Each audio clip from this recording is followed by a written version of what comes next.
Welcome to the Proto-Future podcast, the world's first enthusiast podcast for modern American passenger rail, transit, urbanism, and equity. In this foundational episode, I'll deliver a manifesto on the future of passenger trains, both real and model, and how climate justice, diversity, advocacy, rail transit, and walkable urbanism can enrich our modeling, our neighborhoods, our cities, vacations, prosperity, and lives.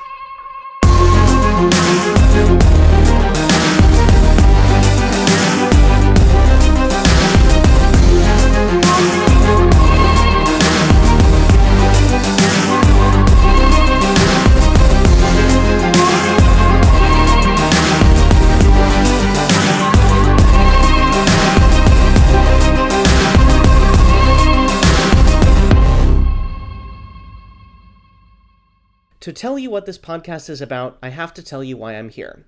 And to tell you why I'm here, I have to tell you a story. If you don't like model railroading, but like transit, urbanism, passenger trains, and Amtrak news, bear with me as we will get there, especially more in later episodes. If you like model railroading, but don't like transit, urbanism, passenger trains, or Amtrak news, well, that's exactly why I felt the need to make this podcast. If you have ever thought to yourself that model railroading is dying, or even if you think that model railroading isn't dying and that we're all going to be covered in an explosion of model railroad goo, but you have noticed that it's a largely old white man's hobby and not shared by many youngsters, even those who like trains, I think I'll open your eyes as to why there is a generational divide. Overall, I'm doing this podcast because I like model railroading. I like real railroading, I like rail transit and passenger trains, I like riding Amtrak for all its flaws, and even though it is, at times, an abusive relationship, I still technically like America. So, if I could give this podcast a purpose, it is that I want to broaden, diversify, and popularize all the above, individually and in relation to each other, such that we get more rail transit, more and more frequent intercity passenger trains, more dense, walkable, bikeable, diverse, inclusive, equitable, and climate-resilient urban environments, and more models and model railroads of all of the above. If my podcast doesn't do this successfully, well, I'm already atometrically close to learning German and moving to Switzerland forever, watching with glee from afar as the US of America burns itself to the ground as a failed, theocratic, tailpipe-gagging white nationalist ethno-state.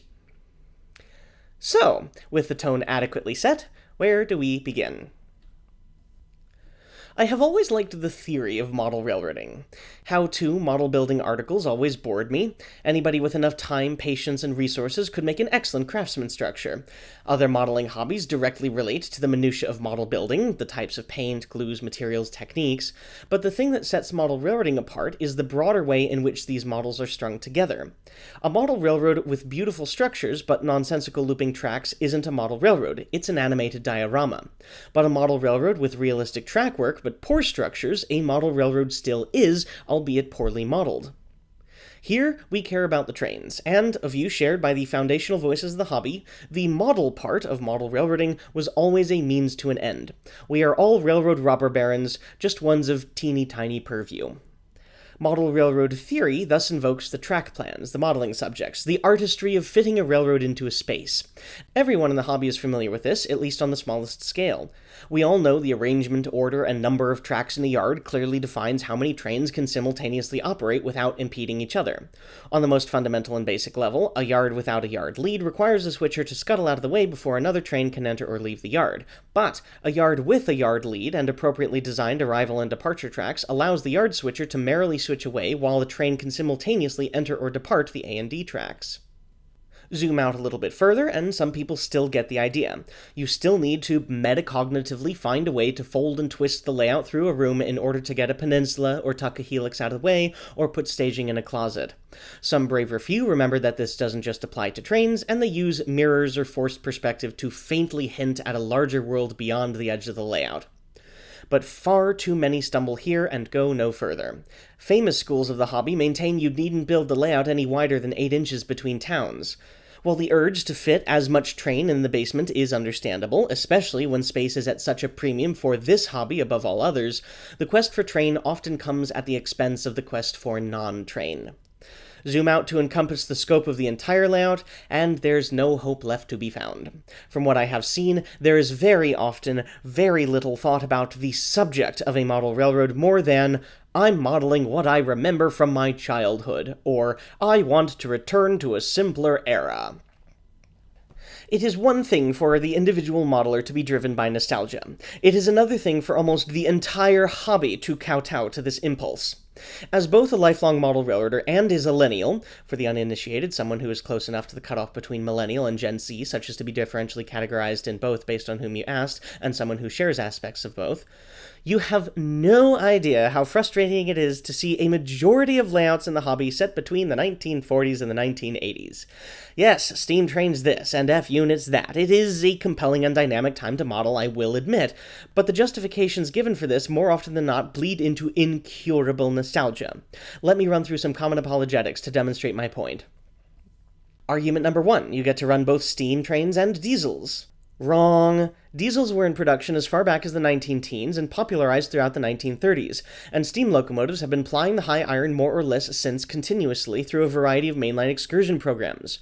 What? Your prototype is too small or backwoodsy to justify a steam locomotive? No problem. There's probably one of North America's over 300 heritage and tourist railroads nearby.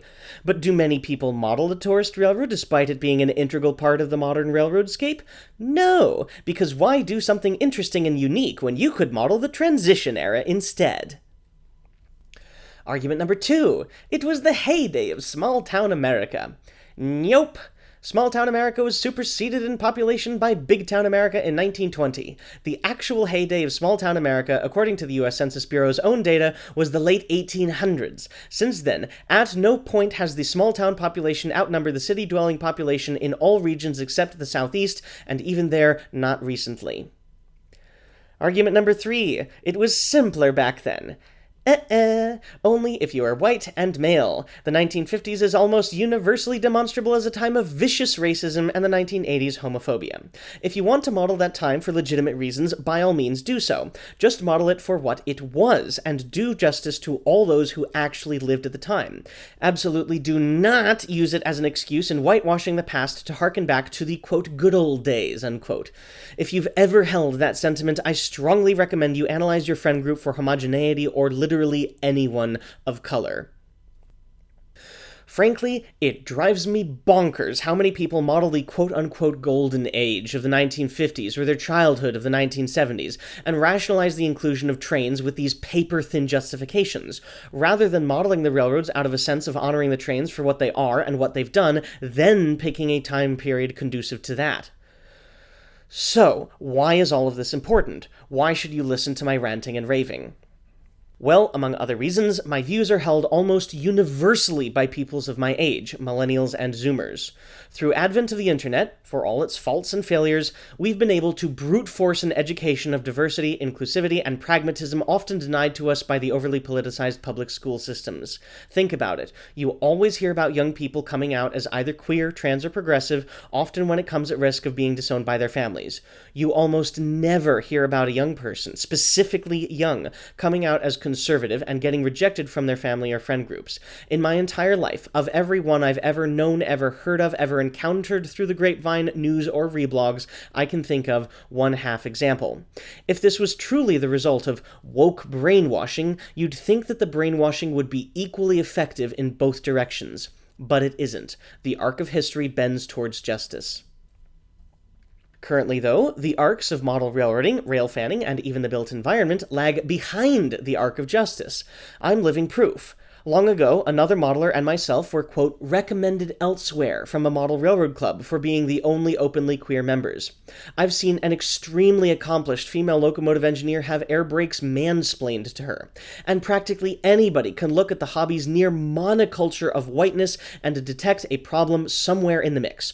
As long as the hobby remains anything less than 50% female, 30% minority, and 10% queer, it means we have an issue with a leaky pipeline. Sure, the hobby might be doing fine, the old lamentation that the hobby is dying might have been played out already, but imagine how much better it could be doing if we weren't shedding over half the US population in the recruitment phase. One point that I want to try to make here is that there is a generational divide. And it's not what you're thinking of, kids these days and their video games. Just look to YouTube and the thriving millennial and zoomer urbanism space. There's RM Transit, Armchair Urbanist, Not Just Bikes, Big Mood Energy, Miles in Transit, Wendover Productions, City Beautiful, Worldwide Railfan, Coasterfan 2105, California Transit Nerd, Adam Something, Well There's Your Problem, Jeff Marshall, Vanishing Underground, The 4-Foot, City Nerd, Trains Are Awesome, and Classy Whale. More than half of these creators are in their 30s or younger, and these are just the content creators. This is not counting their cumulative literal millions of subscribers. Young people are clearly interested in trains, so you have to wonder, why aren't they interested in model trains? Personally, I think it's driven, at least in part, by two factors. Firstly, there's a divide in world outlook. I've known many young modelers who disapproved of some exclusionary behavior of certain clubs or hobbyists, like what I've seen or experienced myself, and turned away from model railroading towards simpler rail fanning. One does not need to be on the receiving end of racism to be put off by it, and it's a lot easier to avoid a misogynistic modeler by being a rail fan instead, where it's just you, your friends, and a DSLR camera trackside. This I won't belabor too much, because, as it should be inescapably obvious, justice, diversity, equity, and inclusion are not political. They are the basic standard of good personhood. Young people will walk into a club, will notice the absence of a Black Lives Matter sign, and will file it away as, these model railroaders think that black lives don't matter. Do that enough, and you'll turn away otherwise interested prospective young modelers. If you happen to disagree with me, I will proudly note that the world has already passed you by, and every subsequent birth and death is a step farther away from what you think. So, if you have any love at all for your trains, you won't drag them down with you by tying them inexorably to a political philosophy that, by all reasonable estimations, is moribund. I'll make my point as concise as possible. Nearly every poll shows that millennials and zoomers are overtly progressive to supermajority proportions. If they perceive model railroaders as conservative, then to ever think of themselves as becoming model railroaders will become a non-starter. Currently, every young train enthusiast I know of thinks model railroading to be right of center. We have some work to do. The other thing I think is driving away younglings is somewhat related, but more subtle, more structural, and involving what the hobby models en masse. As inferable from the above-listed YouTube channels, millennials and zoomers are preternaturally urban-minded. Transit, bicycling, and even straight-up walking are more popular today than any other time in the past half-century. And sure, we still like trains. Let me make it clear that all the young enthusiasts I've met just as much enjoy switching a yard on a layout or chasing a train in real life as they do lowering their carbon footprint and dissing car-brained suburbanites. But the broader model railroad layout space does not marry these two closely related concerns. Layouts are either modern, bleak, freight-centric industrial alleyways, or they are nauseatingly nostalgic idealizations of a whitewashed past. There is little variation outside of this bimodal distribution. Any layouts at all relating to a lived experience in the modern environment, the lifestyle and landscapes that people are growing up in today, are entirely absent. Let me make this concrete.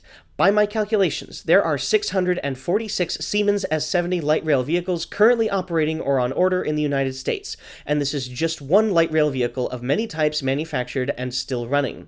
For comparison, the Bud Rail Diesel Car, a semi-comparable single-car self-propelled rail vehicle used as a stopgap measure for declining passenger service in the 1940s to the 1970s through depressing towns that nobody much cared about, only ever had 398 vehicles built. There are, right now, this very instant, nearly twice as many of one individual type of LRV than there ever were rail diesel cars, and only one of those two numbers is set to increase. But not only that, light rail is a more integral part of the modern cityscape. Children grow up seeing LRVs, not RDCs. Give them a model of an RDC and they quip, "Okay, boomer," but give them a model of an LRV and, oh, wait, you can't give them a model of an LRV because nobody makes one. Despite being more in number, more visible, more important, more ascendant, and more relevant to literally everyone alive right now, nobody makes an LRV. But Rapido alone has probably outsold the prototype RDC by, what, I don't know, 1,000,000%? And hence we have the nostalgia problem again. If all of model railroading is stuck 40 or more years in the past, when millennials and zoomers come around to retiring, I fear they won't think of model railroading. They'll think of their local transit museum, or of Train Z Simulator, or of City Skylines, or of any other number of rail-related video games, meanwhile leaving regular modeling behind to die a boomery death.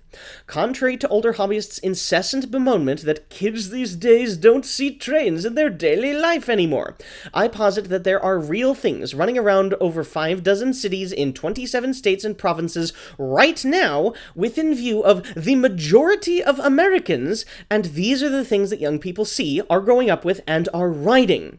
But can they be bought as a train set to run around the War on Christmas tree? No. Young people might very well want to be serious modelers, but they can't buy models of what they see and like. And even if they could buy a model of an LRV, I bet you there isn't a single club layout in the country that has a light rail segment on which a youngster could run their model, were that model to even exist in the first place. Not to be a white AMAB bemoaning structural inequality, but you see the source of my irritation here, right? Sigh. Actually, no, yes, to be a white AMAB bemoaning structural inequality. All structural inequality is bad. Fix it. Start with ethnic minorities, move to gender and sexual minorities, find a way to bring in disability and neurodiversity, and then find a way to fix the structural inequality of me wanting to buy train models. And while we're at it, choo-choo inequity is not just the only one of note. If you've made it this far, you probably already agree with me with the principles of urbanism, but if you don't, let's have a quick lesson. Many Americans mistake the automobile for freedom. You can drive wherever you want, whenever you want, right? To give up a car is to give up that freedom and to live and die by the bus routes and schedules, right? Definitely not. A femtosecond in Europe will cure any idiot of that notion. In every city there, they have metros, Stadtbahns, trams, and curious combinations of all of the above that will take you basically anywhere in the city you could ever want to go. Even New York City can't claim to offer that. The reason for this discrepancy has nothing to do with open spaces or rural lifestyles or anything else. It's purely a function of zoning. American cities, or more specifically their suburbs, somehow see fit to allow big box megacorporations to emote their fiefdoms with acres of asphalt automotive nature preserves. You literally have to walk farther in America to get between interesting things, and this is ableist to those with physical disabilities, elitist to those without cars, environmentally unjust by requiring pints of dinosaur farts just to interact with the world outside your house, and straight up economically unsustainable. Highways, stroads, and suburbia literally cannot spur enough tax revenue per acre to pay for their own upkeep. Don't believe me? Look up the Strong Towns Initiative and their own data. The facts don't lie, and it is a fact that cars are bad for cities, people, health, equality, the planet, and even the most basic requirement for living, not dying by being run over by a speeding car. For the record, I have a car. I use it often. I grew up in the suburbs and have lived there for most of my life. But I resent these features of my life for what they do to it. Again, if you think that cars are freedom, riddle me this. I want the freedom to take transit to my work. But I can't, because there isn't a bus stop nearby. I want the freedom to bicycle to the movie theater. But I can't, because the road there doesn't have a bike lane or even a sidewalk. I want the freedom to walk straight from the sidewalk to the grocery store. But I can't, because zoning laws and minimum parking requirements enforce a half-mile barrier of asphalt. I want the freedom to live safely in a community with less drunk driving. But I can't, because too many of the houses are too far away from downtown and are inaccessible to bars by anything other than driving. I want the freedom to lower my carbon footprint by taking the train between towns, but I can't because the nearest station is a half-hour drive away on highways over a mountain. I want the freedom to take the train to Pittsburgh for a day trip to go shopping at a mall or visit a museum, but I can't because the Pennsylvanian comes only once a day, forcing me to make overnight accommodations. I want the freedom to go on long-distance bikepacking trips, but I can't because there are so few nearby bicycle trails, and what ones there are completely disconnected. I want the freedom to not pay a $600 premium for a plane ticket out of our pitiful local airport, but I can't because Pittsburgh Airport has too much traffic, making the airport transit connections and even automotive arrivals frequently delayed and unreliable, precluding my ability to access a larger airport with cheaper flights and more destinations. Tying this all together, I want the freedom to grow old in a world that's not in the dying gasps of a climate apocalypse, but I can't because all other eco-friendly means of transportation and climate-conscious lifestyles at my disposal have been zoned and legislated out of existence by conservative lawmakers and pickup truck rights advocates. And, topical news story as of last year, I want the freedom to have my Amtrak train run on time, but I can't because corporate executives are so money-grubbing that they're wringing every last cent out of their operating expenses to the tune of poisoning entire corners of southeastern Ohio. Let me point this out explicitly. The big bad outcome to be avoided in the movie Unstoppable is now the expected consequence of run-amok capitalism. This is all structural inequality. This is why minorities have lower average income, less educational achievement, and more crime. Not because they are lesser, but because the world built around them by suburban crackers allows them fewer opportunities to be more. True freedom comes from the built environment, and if you don't build it inclusively, justly, or for diverse uses, there will never be true freedom. Only freedom for you and not others. So yeah, if you've ever liked the concept of liberty, it'll make you appear infinitely less stupid and influenceable by Russian bot farms if you thoroughly think the concept through before being allowed near a voting booth again. Taking these points together, if you spend more than an attosecond of thought, I am quite positive that the only proper way to think about trains, real and model, is through the lens of justice, diversity, equity, and inclusivity. And this is not just my conclusion, it is that of every single train-loving millennial and zoomer I've ever met or heard of save two. But this omnipresent, unavoidable, inherently logical perspective of trains is, however, fully ignored by the entire mainstream rail enthusiasm hobby. For every book on transit or modern freight trains, there are 30 more on the fallen flags of Iowa. There seems to be nothing to cater to the ferocious enthusiasm of this new era of rail fanning and modeling. So, hence, I am here. Given this near omnipresent predilection of young people for light rail, streetcars, intercity passenger trains, walkable urban environments, and basically any non-automotive mode share, I find it necessary to cater to this latent demand for modern rail transit enthusiasm. I am doing this most fundamentally because I like trains. I like to model trains, I like to ride real ones. I think that many others of my age do too, but I want to cater the hobby of railroad enthusiasm and modeling, not exclusively, but definitely a hell of a lot more than it currently does, to where the zillennials already are. In part because I am one, I want to buy an LRV, and I was so driven by this compunction that I, restarted a podcast.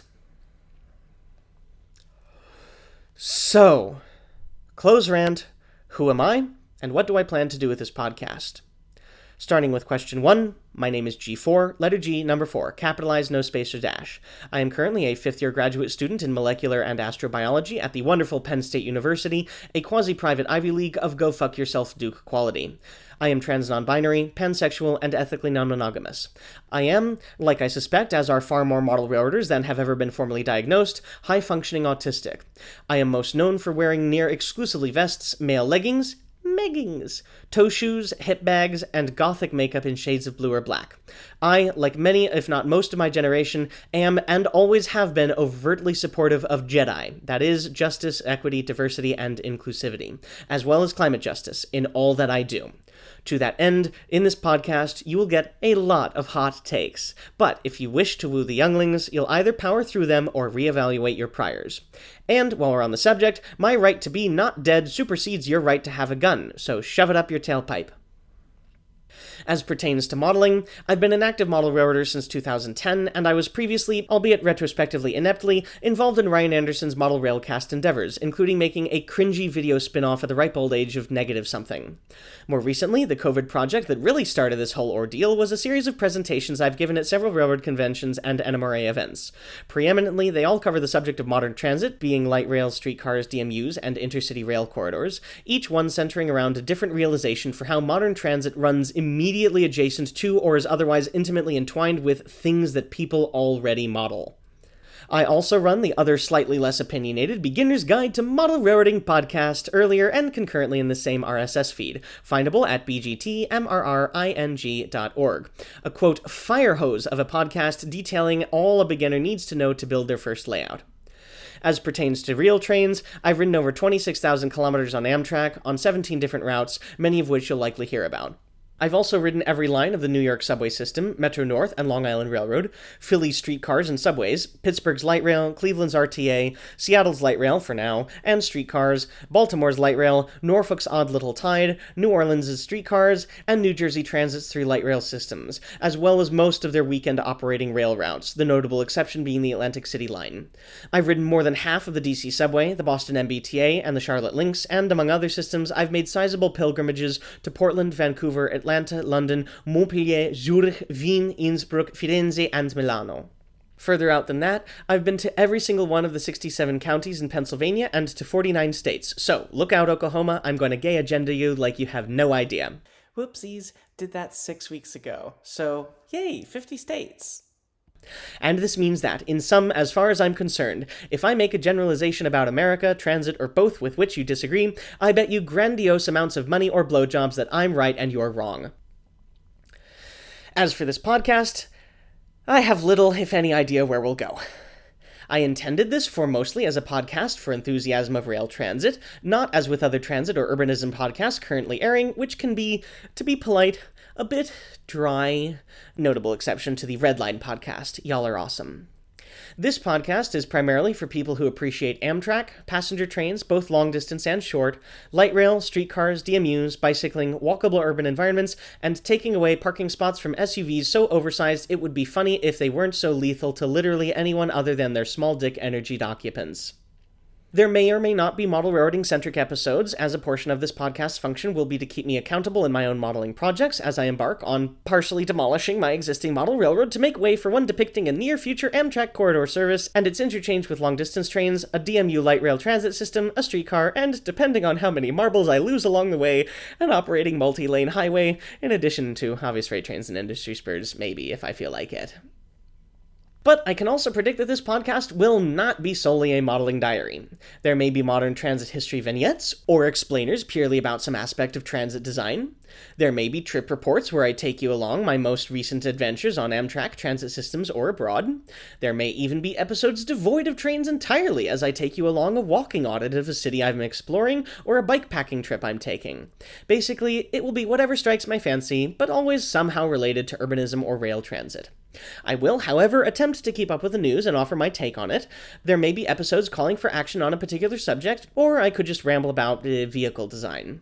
Since I have never before made a podcast on current topics, my first few years will likely be rough going, and I'll likely utilize other creators as news sources, like Worldwide Railfan, so as I curate this ability, don't regard me as the end-all be-all source for your news on transit journalism, and instead, just another white AMAB on the internet offering my overly confident opinions, because that's what the world needs more of these days, apparently. Unlike my legendarily intermittent other projects, this concept being less evergreen, I will at least try to keep a monthly periodicity. That might mean shorter episodes, narrower in scope. I will probably take months off when I make a BGT episode, which usually comes out thrice yearly, once a semester in fall, spring, or summer. But other than that, you can likely see something from me around the 30th or 31st or 1st. I hope. Beyond that, as far as where this podcast goes and what this community becomes, fuck all if I know. That's up to you. Email me your thoughts at bgtmrring@gmail.com, and we'll take it from there. At the start of this episode, I gave a purpose for this podcast. Here, I think I'll give a thesis statement. I like riding and railfanning modern transit and intercity passenger trains.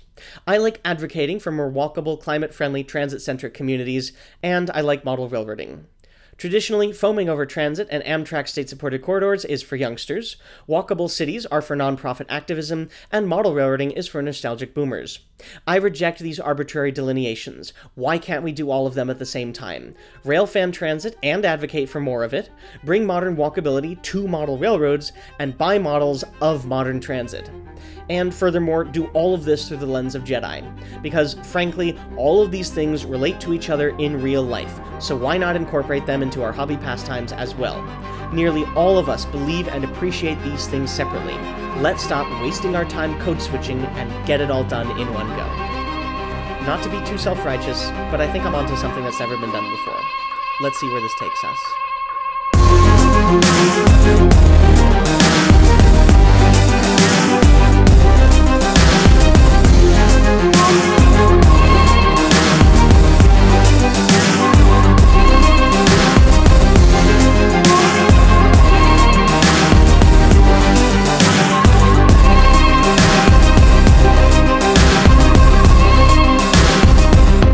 This has been Episode 1 of the Proto-Future podcast, The Manifesto. Theme music was by... I haven't chosen theme music yet, I'll get back to you on this. The theme music is Spark of Life by Benjamin Lazarus. And I actually have the legal rights to it too this time, which is really impressive for my podcasting history. If you like the show, please give me a good review on iTunes and subscribe to the podcast feed. If you really like the show, please consider becoming a patron, as it helps me defer the cost of equipment and website hosting. If you did not like the show, do not say anything and contemplate the thought crime you have committed. This podcast was written, recorded, and produced on the ancestral lands of the Susquehannock tribe, for whom I would like to thank their historical stewardship of central Pennsylvania. Thank you for listening. Keep riding trains, keep punching Nazis, and keep building a better future.